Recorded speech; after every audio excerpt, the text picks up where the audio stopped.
Hey everybody, what's going on? Mike here. Welcome to a new episode of United Strength, a special episode. But before we speak about that, please make sure to hit that like button if you enjoy what you're watching, and please hit the subscribe button and make sure you hit the little bell so you know when more videos of mine are coming out.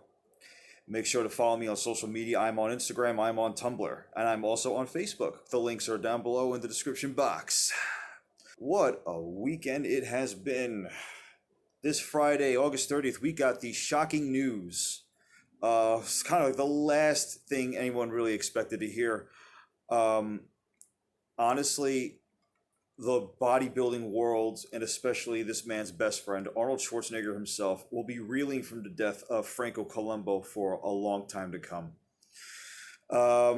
Franco was a one-of-a-kind bodybuilder in a time when bodybuilders were actually probably as strong as they were muscular. Franco was probably as close to the real deal as it got. He was labeled the Sardinian Strongman for a reason. He had been an athlete since his early years as an amateur boxer in his hometown of Sardinia, Italy. He had competed in bodybuilding, powerlifting, and even the first ever World's Strongest Man competition, and I will actually talk about that. So, having said all that, here are a few facts about Franco Columbu I think everyone should know if you don't already. Number one, Franco Columbu had incredible lung capacity. If you have not seen the movie Pumping Iron, why are you watching this? Go find the clip right now of Franco Columbu blowing air into a hot water bottle and blowing that thing up. He had incredible lung capacity, and it had to be from being an athlete his whole life, because in order to be a boxer alone, you have to have incredible stamina, cardiovascularity, endurance, whatever you want to call it. He could be seen doing this from time to time, as including the Pumping Iron video I just spoke about. And he actually did it at Muscle Beach in 2007 at a much older age of like 66 years old. So he still had it in him. That's an old school feat that requires a very strong diaphragm, as well as, like I said, great lung capacity, as a testament. And it's a testament to how well conditioned Franco was compared to many of his own counterparts. And again, they were very strong. As I mentioned earlier, Franco was extremely strong. He might have been only 5 feet 5 inches tall, but what you might not understand is that actually worked to his advantage. If you go on my Instagram account, I talk quite a bit about leverages, because I'm a lanky person. Bench pressing and overhead presses are very difficult for guys with my length arm, and I'm also 6 feet tall. Someone with my leverages or my body type has to work harder. The distance from start to finish with the bar is longer. Therefore, I'm exerting more energy. Franco didn't have to worry about that because he's only 5'5". He had shorter leverages.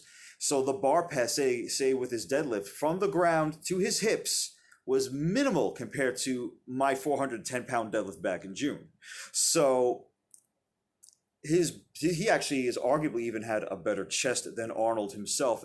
And when Arnold and him met for the first time in Munich, Germany in the mid-1960s, Franco was the one that helped Arnold with his own bench press numbers. Why? Because Arnold was 6'2". He was taller. He had longer leverages. Arnold, if he's deconditioned and he's not training for anything, had a swimmer's build. And he'll probably be the first one to tell you that.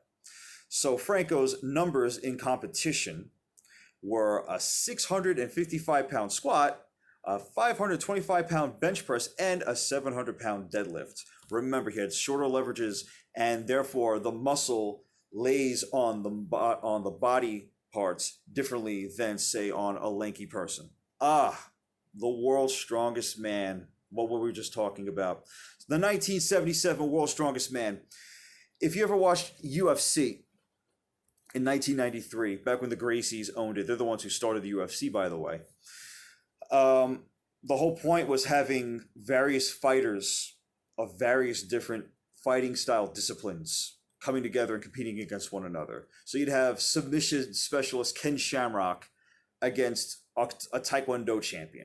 and maybe Ken Shamrock would win. And when you would ask him why in the interviews, he said, "Oh, because he didn't know submission." But I'm digressing. World's Strongest Man was the precursor to that in the sense that for entertainment purposes, unfortunately, you had various athletes of various strength style disciplines coming together to compete against one another in various different events.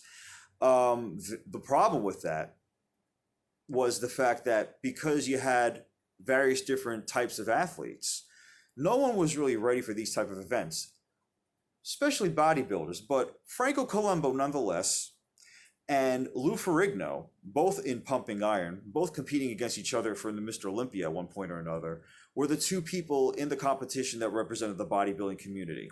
You also had weightlifters and a couple other people too.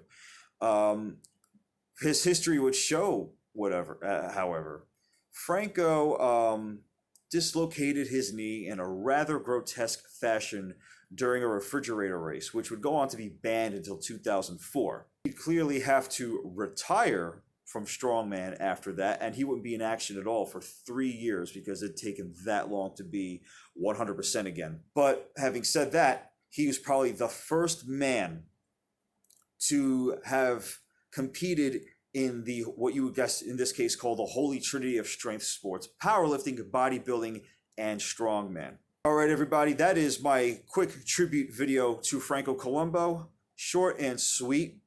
Again, if you like what you saw, hit that like button, hit that subscribe button, follow me on social media, the link's down below. I am also available for online personal training. Drop me a line if you're interested for more. Take care. And rest in peace, Franco Columbu.